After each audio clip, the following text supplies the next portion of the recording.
বন্ধুরা, আজকের ক্লাসে আমরা পয়জনস রেশিও অর্থাৎ পয়জনের অনুপাত নিয়ে কাজ করব। তো পয়জনস রেশিও বোঝানোর আগে আমি একটি এক্সাম্পল দিয়ে শুরু করি। এখানে কি দেখতে পাচ্ছ, একটি রাবার খণ্ড আছে। এই রাবার খণ্ডটাকে দৈর্ঘ্য বরাবর টানা হচ্ছে। এই যে দুই পাশে দৈর্ঘ্য বরাবর টানা হচ্ছে। দৈর্ঘ্য বরাবর যখন প্রসারণ করা হচ্ছে তখন খেয়াল করে দেখেছ প্রস্থ বরাবর সে কিন্তু একটু চিকন হয়ে যাচ্ছে, রাইট? অর্থাৎ প্রস্থ বরাবর সে একটা সংকুচিত হয়ে যাচ্ছে। তো আমরা শুধুমাত্র এইখানেই না, বরং এই ঘটনাটি যদি দেখি, এখানে কি হচ্ছে, একটা চিজ কিউব। এই চিজ কিউবটাকে কি করা হচ্ছে, ওপর আর নিচ থেকে চাপ দেওয়া হচ্ছে। অর্থাৎ এতে সে প্রস্থ বরাবর প্রসারণ হচ্ছে, ঠিক আছে, বাট দৈর্ঘ্য বরাবর কিন্তু সংকুচিত হয়ে আসছে। খেয়াল করে দেখেছো একটার সাথে আরেকটার নেচারটা কিন্তু একটু বিপরীত। দৈর্ঘ্য বরাবর প্রসারণে প্রস্থ বরাবর সংকোচন, প্রস্থ বরাবর প্রসারণে দৈর্ঘ্য বরাবর সংকোচন। তো এই এক্সাম্পলগুলো, এরকম চিজগুলো সাধারণত আমরা টম এন্ড জেরি কার্টুনে দেখতে পারি। তো যাই হোক, তো আমাদের পয়জন কি করেছে, পয়জন একজন বিজ্ঞানীর নাম। সো পয়জন কি করেছে, এই যে দৈর্ঘ্যের পরিবর্তনের সাথে প্রস্থের পরিবর্তনের একটা রেশিও অর্থাৎ অনুপাত দাঁড় করিয়েছে। তো এই অনুপাত দাঁড় করানোর জন্য আমাদের কয়েকটা টার্ম লাগবে, সেই টার্মগুলো আমরা একটু বলি। এখানে দেখো কি আছে, একটা সিলিন্ডার আকৃতির বস্তু আছে। এই সিলিন্ডার আকৃতির বস্তুর গাঢ় কালার দিয়ে একটা অংশ দেখতে পাচ্ছ, আবার ডটেড লাইন দিয়ে একটা অংশ দেখতে পাচ্ছ। আগে তোমরা গাঢ় কালার দিয়ে অংশটা একটু খেয়াল করো। এই গাঢ় কালার দিয়ে আঁকা অংশটার দৈর্ঘ্য কত? দৈর্ঘ্য হচ্ছে এলআই, ইনিশিয়াল লেন্থ। আর এটার ব্যাস কত? গাঢ় কালার দিয়ে আঁকা অংশটার ডিআই, অর্থাৎ ইনিশিয়াল ডায়ামিটার। সো গাঢ় কালারের অংশটার দৈর্ঘ্য এলআই, গাঢ় কালারের অংশটার ব্যাস ডিআই। তো আমরা যখন এই বস্তুটাকে ওপরে নিচে অর্থাৎ এই দিকগুলো দিয়ে টানবো দুই পাশে দৈর্ঘ্য বরাবর, তখন কি ঘটবে? তখন বস্তুটা লম্বা হবে, ঠিক আছে। এই যে দেখো ডটেড লাইনটা, যেটা ডটেড লাইন দিয়ে যে বস্তুটা আছে ওইটা আসলে বস্তুর পরবর্তী অবস্থা বোঝানো হচ্ছে। পরবর্তী অবস্থায় কি দেখা যাচ্ছে? পরবর্তী অবস্থায় দেখা যাচ্ছে যে বস্তুটা একটু লম্বা হয়েছে। অর্থাৎ আগে দৈর্ঘ্য ছিল এলআই, পরে লম্বা হয়ে দৈর্ঘ্যটা দাঁড়িয়েছে কত? এলএফ। সো বস্তুটা একটু লম্বা হয়েছে, স্বাভাবিক, দৈর্ঘ্য বরাবর প্রসারিত হয়েছে। বাট পার্শ্ব বরাবর দেখো, আগে একটু মোটা ছিল, ডিআই ছিল, এখন একটু চিকন হয়ে গিয়েছে না পার্শ্ব বরাবর? সো ডিএফ হয়ে গিয়েছে। অর্থাৎ পার্শ্ব বরাবর কিন্তু তার ব্যাসের মানটা ডিআই থেকে কমে ডিএফ দাঁড়িয়েছে। তো এই ক্ষেত্রে কিন্তু বিকৃতিটাকে বা স্ট্রেইনটাকে দুই ভাগে আমরা ভাগ করে বলতে পারি। একটাকে বলতে পারি এফসাইলন লঙ্গিটিউডিনাল, কারণ এফসাইলন দিয়ে বিকৃতি বোঝায়, আর লঙ্গিটিউডিনাল এটা হচ্ছে দৈর্ঘ্য বরাবর। আর আরেকটা বলতে পারি এফসাইলন ল্যাটারাল হচ্ছে পার্শ্ব বরাবর। সো দৈর্ঘ্য বরাবর যদি দেখি, খেয়াল করো যে কোনো বিকৃতি কী ছিল, সংজ্ঞাটা মনে আছে? পরিবর্তন বাই আদি পরিমাণ। তো বিকৃতি ইকুয়াল টু পরিবর্তন বাই আদি পরিমাণ। তো লঙ্গিটিউডিনাল যদি করি তাহলে দৈর্ঘ্যের পরিবর্তন বাই আদি পরিমাণ। সো দৈর্ঘ্যের পরিবর্তন কত হয়েছে? এলএফ মাইনাস এলআই হয়েছে, রাইট? সো অবশ্যই খেয়াল রাখবে পরিবর্তন কিন্তু সবসময় শেষ বিয়োগ আদি দিয়ে হিসাব করতে হয়। সো এলএফ মাইনাস এলআই করবে। সো এলএফ মাইনাস এলআই করলাম, তাহলে আমার কি দাঁড়াচ্ছে? এটা দৈর্ঘ্যের পরিবর্তন দাঁড়াচ্ছে এলএফ মাইনাস এলআই। আর আদি পরিমাণটা দিয়ে ভাগ দিতে হয়, তাই আদি পরিমাণ এলআই দিয়ে ভাগ দিলাম, তাহলে দৈর্ঘ্যের পরিবর্তন বাই আদি দৈর্ঘ্য। তাহলে এটা আমার চলে আসলো এফসাইলন লঙ্গিটিউডিনাল। এবার আসি এফসাইলন ল্যাটারাল। এফসাইলন ল্যাটারালটা কি ছিল? পার্শ্ব বিকৃতি। তো পার্শ্ব বিকৃতির জন্য পার্শ্বের পরিবর্তন বাই আদি পার্শ্ব নিতে হবে। সো পার্শ্বের পরিবর্তন কত হয়েছে? শেষ বিয়োগ আদি যদি করি, ডিএফ মাইনাস ডিআই পার্শ্বের পরিবর্তন। আর আদি পরিমাণ ডিআই ছিল, সো ডিআই দিয়ে ভাগ দিলাম। একটু চিন্তা করে তোমরা আমাকে বলো তো, এই ক্ষেত্রে এলএফ মাইনাস এলআই কি পজিটিভ মান নাকি নেগেটিভ মান? চিন্তা করে দেখো, এলএফ বড়, এলআই ছোট, তাই এটা পজিটিভ। তার মানে এফসাইলন লঙ্গিটিউডিনাল পজিটিভ আসছে। কেন? দৈর্ঘ্য বরাবর প্রসারিত হয়েছে। এবার সেই এফসাইলন ল্যাটারালের ক্ষেত্রে একটু চিন্তা করে বলো তো, ডিএফ মাইনাস ডিআই যদি করি, এই মানটা বিয়োগ এই মানটা যদি করো, তাহলে তোমার মানটা কি আসবে? নেগেটিভ আসবে না? কেন? কারণ ডিএফটা তো ছোট আর ডিআইটা তো বড়, তাহলে ছোট থেকে একটা বড় জিনিস বাদ যাচ্ছে, তাহলে নেগেটিভ আসবে। অর্থাৎ এফসাইলন ল্যাটারালটা নেগেটিভ আসে। তার মানে কি দাঁড়ালো? যদি প্রসারিত হয়, যেমন দৈর্ঘ্য বরাবর প্রসারিত হয়েছে, তাহলে বিকৃতির মান পজিটিভ আসে। আর যদি কোনো বরাবর সংকুচিত হয়, তাহলে সেই বরাবর বিকৃতির মানটা নেগেটিভ আসে। তার মানে একটা জিনিস চিন্তা করে দেখাচ্ছ, এই ক্ষেত্রে epsilon longitudinal positive, epsilon lateral negative. এই ক্ষেত্রে বলো তো, epsilon lateral positive, epsilon longitudinal negative. তো আমরা পয়জনের অনুপাতটা যদি দেখি, পয়জন কি বলেছে? পয়জন বলেছে পার্শ্ব বিকৃতি আর দৈর্ঘ্য বিকৃতির অনুপাতকে পয়জনস রেশিও বলে। না, একটু ভুল বললাম আমি। সঠিকটা কি? পার্শ্ব বিকৃতি আর দৈর্ঘ্য বিকৃতির ঋণাত্মক মানের অনুপাতকে আমার পয়জনের অনুপাত বলে। এটাকে নিউ বা দেখতে ভি এর মতো ভি দিয়ে প্রকাশ করা হয়। সো ভি লিখলেও ভুল হয় না। তো যাই হোক, চিন্তা করে দেখো সে কেন একটা মাইনাস আগে থেকে নিয়ে রেখেছে। এটা কিন্তু সূত্রের মাইনাস, খেয়াল রাখবে। নিয়ে রেখেছে। তুমি চিন্তা করে দেখো, একটা প্লাস আসলে আরেকটা কি আসে, মাইনাস আসে। তার মানে আমার এই ঘটনাটার জন্য যদি আমি আলোচনা করি, এটার জন্য তো আমার এপসাইলন ল্যাটারাল মানে এই মানটা নেগেটিভ আর এই মানটা হরটা পজিটিভ। তার মানে কি negative by positive equal to negative, আবার সামনেও একটা সূত্রের নেগেটিভ আছে, এটা সূত্রের নেগেটিভ, তার মানে ওভারঅল জিনিসটা কি আসে, পজিটিভ আসে। সো বেশিরভাগ ক্ষেত্রেই যেহেতু আমাদের একটা প্রসারণ একটা সংকুচিত একটা প্রসারিত মানে অপোজিট কিছু হয়, তাই সে ওভারঅল পয়জনস রেশিওটাকে পজিটিভ রাখার জন্যই সামনে একটা সূত্রের সামনেই একটা মাইনাস ইন্ট্রোডিউস করে দিয়েছে। সো এটা খেয়াল রাখবে, এটা সূত্রের মাইনাস, এটা কিন্তু এই মাইনাসগুলোর কোনোটা না। সো পার্শ্ব বিকৃতি এটা যদি মাইনাস হয় মাইনাস দিয়েই বসাবে, এটা যদি প্লাস হয় প্লাস দিয়েই বসাবে। সো এইটা কিন্তু সূত্রের মাইনাস, এটা কিন্তু এই হিসাবের আন্ডারে না। তো যাই হোক, আমরা কি দেখলাম, পয়জন মাইনাসটা দেওয়ার কারণে আমাদের ধারণা হতে পারে এখন যে সব পয়জনস রেশিওর মানই তার মানে পজিটিভ, যে কোনো বস্তুর পয়জনস রেশিওর মানই তার মানে পজিটিভ। যেমন এখানে দেখো পজিটিভ আসবে, এখানেও কি পজিটিভ আসবে, কারণ একটা প্লাস একটা মাইনাস, একটা প্লাস একটা মাইনাস, সামনের মাইনাসের কারণে আমার পজিটিভ আসবে। কিন্তু বাস্তবে যেটা দেখা যায়, পয়জনের অনুপাতের মান -1 থেকে 0.5 পর্যন্ত হতে থাকে। এটা কিন্তু সীমাটা একটু মুখস্থ রাখতে হবে, -1 থেকে 0.5 পর্যন্ত হতে পারে। তাহলে তোমরা বলতে পারো, আগে মাইনাস দেওয়ার পরও কিভাবে সম্ভব আবার মাইনাস আসা?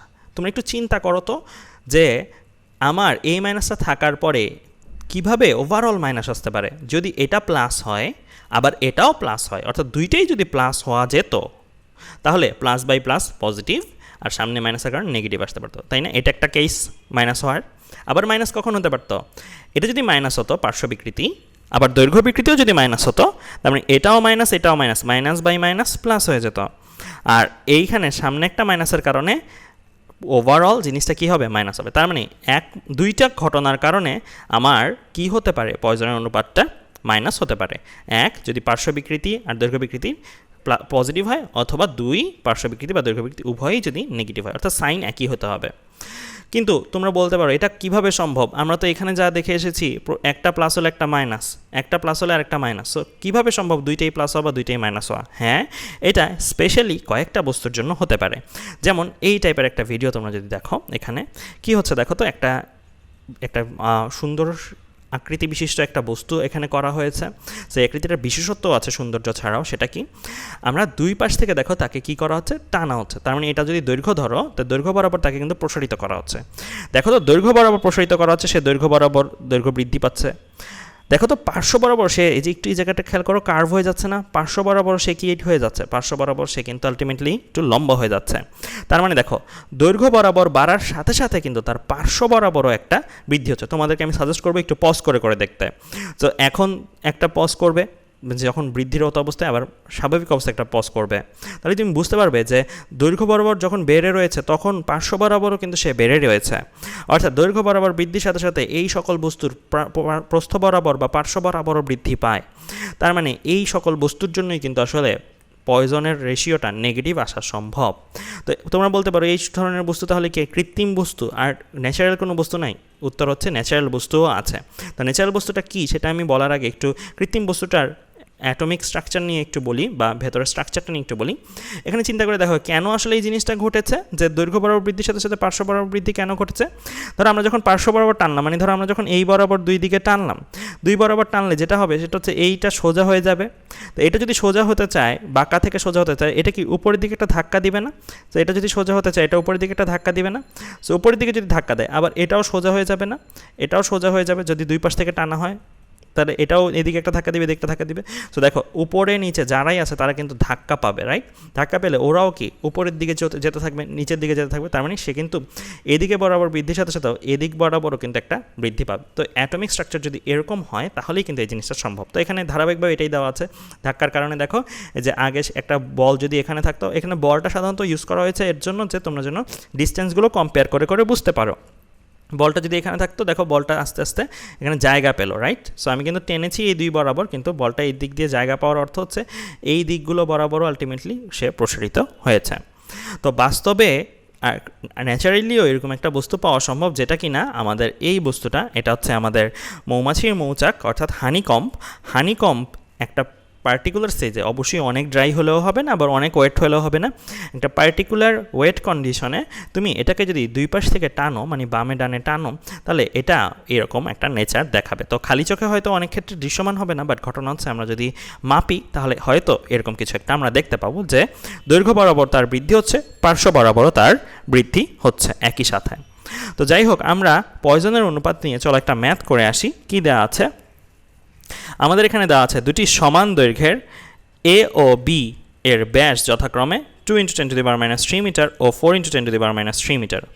উভয়কে সমান বল দ্বারা টানলে এ এর দৈর্ঘ্য বৃদ্ধি বি এর দৈর্ঘ্য বৃদ্ধির 4 গুণ হয়। এ তারের উপাদান ইয়ং এর গুণাঙ্ক 2 × 10⁻11 নিউটন পার মিটার স্কোয়ার। এ তারটির দৈর্ঘ্য বৃদ্ধি 15% বৃদ্ধি করতে প্রযুক্ত পীড়ন কত? পরের প্রশ্নে জানতে চাওয়া হয়েছে কোন তারটি বেশি স্থিতিস্থাপক তা গাণিতিক বিশ্লেষণের মধ্যে দেখাতে হবে। তো এটা পয়জনের অনুপাত রিলেটেড ম্যাথ না, বাট ঘটনা হচ্ছে এই টাইপের ম্যাথগুলো আমাদের লাগবে, সো এটা আমি এর জন্য আলোচনা করছি। পয়জনের অনুপাত রিলেটেড ম্যাথ আমরা ওভারঅল যখন আমরা সৃজনশীলের ক্লাসগুলো করবো আলাদা করে, তখন আমরা ওভারঅল দেখাবো। তো যাই হোক, আমরা যদি এই প্রবলেমটা করতে চাই, সো এই প্রবলেমটার জন্য আমাদের এখানে কি দেওয়া আছে? এ তারের দৈর্ঘ্য বৃদ্ধি দেওয়া আছে, 15% বৃদ্ধি করতে চাচ্ছে গ নাম্বার মেথড। সো 15% মানে small l by capital L, small l by capital L দেওয়া আছে 15%, মানে এটাকে বলতে পারি 0.15। তোমরা করে এসেছো এই অনুপাতগুলো আগের ক্লাসগুলোতে। এ তারের ইয়ং এর গুণাঙ্ক দেওয়া আছে, ইয়ং এর গুণাঙ্কটা আমি লিখলাম 2 × 10⁻11। তো প্রযুক্ত পীড়ন আমার এফ বাই এ জানতে চাওয়া হয়েছে। সো আমরা জানি y = f capital L divide by a small l, এখানে f by a = small l by capital L বলতে পারি। তো বললে আমরা এই জিনিসটাকে এইভাবে লিখতে পারি যে প্রযুক্ত পীড়ন f by a = y capital L divide by small l. Just আমি কি করলাম এখান থেকে, দেখো এই সূত্রটাকে একটু ভাঙিয়ে আমার মতো করে লিখেছি, f বাই a আর small l by capital L just নিচে নিয়েছি, মানে এটা পীড়ন বাই বিকৃতি রূপে লিখেছি। এটা পীড়নের মানটা, এটা বিকৃতির মানটা। বিকৃতি কি জানি? পরিবর্তন বাই আদি পরিমাণ। সো আমরা এখান থেকে পীড়নটাকে এক পাশে রেখে ইয়ং এর গুণাঙ্ক আর বিকৃতিটাকে আরেক পাশে পাঠাতাম, তার মানে এটা আমার পীড়ন = ইয়ং এর গুণাঙ্ক ইন্টু বিকৃতি। সো আমরা ডান পাশটা কিন্তু পুরাটাই জানি। সো ডান পাশের ভ্যালুগুলো বসালাম, ওয়াই এর ভ্যালু আমার দেওয়া আছে, ওয়াই এর ভ্যালু বসালাম, আর স্মল এল বাই ক্যাপিটাল এর ভ্যালু দেওয়া আছে সেটা বসালাম। তো আমরা এখান থেকে হিসাব করলে কিন্তু এফ বাই এ পেয়ে যাব। এফ বাই এ যেহেতু পীড়নের মান, তো এটাকে আমরা নিউটন পার মিটার স্কোয়ার এককে লিখবো। তো আমার ক্যালকুলেটার হিসাব করলে আসে 3 × 10⁻10 নিউটন পার মিটার স্কোয়ার। তো হয়ে গেল প্রশ্নটা। এবার আসি পরের প্রশ্নটা, কোন তারটি বেশি স্থিতিস্থাপক? তো কোন তারটি বেশি স্থিতিস্থাপক এটা যদি আমার কাছে জানতে চায়, তাহলে আমরা যদি দেখি এখানে এ ও বি উভয় তারের আদি দৈর্ঘ্য কত? আদি দৈর্ঘ্য দেওয়া আছে ক্যাপিটাল এল। এ এর ব্যাসার্ধ আর এ যেহেতু আমরা জানি যেহেতু আদি দৈর্ঘ্য একই, তো আমরা উভয় তারের দৈর্ঘ্য ধরলাম ক্যাপিটাল এল, বাট ব্যাসার্ধ তো আর এক ধরতে পারবো না, ব্যাস যেহেতু আলাদা আলাদা। সো আমরা ব্যাসার্ধটা বের করে নিলাম প্রত্যেক তারে 2 দিয়ে ভাগ দেওয়ার ফলে। সো 2 দিয়ে ভাগ দিয়ে আমি ব্যাসার্ধটা বের করে নিলাম। প্রথম তারের ক্ষেত্রেও বের করলাম, এ তারের জন্য, আবার বি তারের জন্য বের করলাম। সো দেওয়া আছে যেহেতু ব্যাসের মানগুলো, সো বের করে নিলাম। তো আমরা 2 তারের জন্যই একই বল ধরো দিয়েছি, আর বলের মানটা কত দিয়েছি এটা ধরে নিলাম এফ। তো দেওয়া আছে উভয় তারকে সমান বলে টানলে সমান বলটা কত ধরে নিলাম এফ। এটা তো আমরা এ তারের দৈর্ঘ্য বৃদ্ধি বি এর তারের দৈর্ঘ্য বৃদ্ধির যেহেতু 4 গুণ, অর্থাৎ আমরা একটা ডাটা পাচ্ছি, সেই ডাটাটাকে এরকম না, স্মল এল স্মল এ নিচে সাবস্ক্রিপ্ট আকারে ক্যাপিটাল এ, আর 4 স্মল এল সাবস্ক্রিপ্ট আকারে ক্যাপিটাল বি। এটা কি বোঝাচ্ছে? এটা বোঝাচ্ছে এ তারের দৈর্ঘ্য বৃদ্ধি, এল বি বোঝাচ্ছে বি তারের দৈর্ঘ্য বৃদ্ধি। যেহেতু দেওয়া আছে এ তারের দৈর্ঘ্য বৃদ্ধি বি এর দৈর্ঘ্য বৃদ্ধির 4 গুণ, তাই আমি লিখলাম small l capital A = 4 small l capital B. তো আমরা এ তার আর বি তার উভয় তারের জন্য এখন কি করব? ইয়ং এর গুণাঙ্কগুলো লিখব। ইয়ং এর গুণাঙ্কের সূত্রটা লিখবো আর কি। ইয়ং এর গুণাঙ্কের সূত্র আমরা জানি F capital L divide by A small l লিখলাম, প্রথম তারের জন্য লিখলাম, আবার দ্বিতীয় তারের জন্য আমি এটা লিখব। সো দ্বিতীয় তারের জন্য লিখলাম। এখানে লেখার ক্ষেত্রে আমি একটা কাজ করেছি, যখন আমি তাদের ক্ষেত্রফল প্রস্থচ্ছেদের ক্ষেত্রফল দিয়েছি তখন পাই আর স্কোয়ার লিখেছি। তো সবাই বুঝতেই পারছো আসলে এ মানে প্রথম তার এ তারের প্রস্থচ্ছেদের ক্ষেত্রফল = পাই আর এ স্কোয়ার, অর্থাৎ পাই ইন্টু প্রথম তারের ব্যাসার্ধ স্কোয়ার। একই কাজ আমি বি তারের বেলায়ও করেছি। সো এই দুইটা সমীকরণ আমার কাছে আছে, আমি দুইটা সমীকরণকে ভাগ দিতে চাই। 1 নম্বর সমীকরণকে 2 নম্বর সমীকরণ দিয়ে ভাগ দিলাম। তাহলে যেটা হচ্ছে এই সমীকরণটাকে এই সমীকরণ দিয়ে ভাগ দেওয়ার ফলে Y A by Y B আসছে আমার আসছে কি, আমি এফ ক্যাপিটাল এল উপরে নিচে কাটাকাটি চলে গেছে, পাইও কাটাকাটি চলে গিয়েছে, জাস্ট আর থাকবে আর স্মল এল থাকবে। সো কীভাবে থাকে? যদি আমি এটা দিয়ে এটা ভাগ দিয়েছি, তাই আমার আর বি বাই আর এ থাকবে, যেহেতু ইনভার্সলি তারা আছে। আবার স্মল এল এর ক্ষেত্রেও small L B by small L A থাকবে। তো তোমরা বুঝতেই পারছো এই সমীকরণটা দিয়ে ভাগ দিলে আমার এফ এল পাই কাটাকাটি যে এই টার্মটা থাকবে। তো তো এই আরবি বাই আর এ আমরা বের করতে পারি না, যে 2 × 10⁻³ ডিভাইড বাই 1 × 10⁻³, যেহেতু আমাদের স্কোয়ার আছে, সো এটা 2 × 10⁻³ কাটাকাটি চলে যেয়ে এখানে থাকতো 2 আর স্কোয়ার আছে, তাই আমরা লিখলাম 4। LB/LA, যেহেতু আমি জানি LA = 4LB, সো LB/LA বলতে পারি আমি কি 1/4, কারণ এটাকে আমি পাশে পাঠিয়ে দিয়ে 4টাকে পাশে পাঠিয়ে দিই 1/4। সো আমার এখানে আসছে কত, YA/YB = 1। তার মানেটা কি, তার মানে কি YA = YB না? তার মানে প্রথম তারের ইয়ংয়ের গুণাঙ্ক দ্বিতীয় তারের ইয়ংয়ের গুণাঙ্কের সমান, অর্থাৎ উভয় তারই সমান স্থিতিস্থাপক। তো পরের ক্লাসে আমরা আসলে পয়জনের অনুপাত নিয়ে একটা ম্যাথ দেখব, আর পয়জনের অনুপাতটাকে কাজে লাগিয়ে কিন্তু আমরা আসলে গুণাঙ্কগুলোর মধ্যেও সম্পর্ক স্থাপন করতে পারি। ওই গুণাঙ্কগুলোর সম্পর্কগুলো নিয়েও আলোচনা করব। তো ধন্যবাদ সবাইকে, আজ এ পর্যন্তই।